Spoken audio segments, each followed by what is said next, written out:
দেশের জন্য চাচ্ছি আমরা, আমাদের জাতীয়বাদী দল চাচ্ছে দেশের মানে যে আমাদের জনগণ বা যেইভাবে সৌন্দর্য বা ভালো থাকার জন্য মানে সবচেয়ে জরুরি হচ্ছে আমাদের নির্বাচন। নির্বাচন হওয়া মানে জনগণের সুস্থতা সফলতা সব কিছু ঠিক হয়ে যাবে।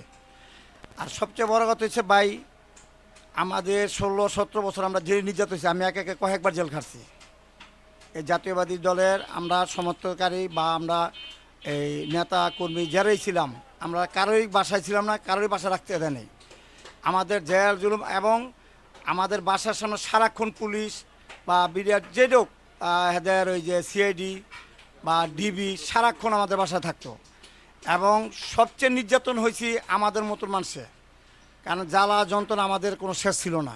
আমরা এত জেল আর এত মামলা এত হরানি হয়েছি, এখনও আমাদের মাথা ঠিক হয় না। কেন হয় না? আমরা 16-17 বছরে আমাদের শেষ করে দিছে। দৈনিক আজকের বাংলা .net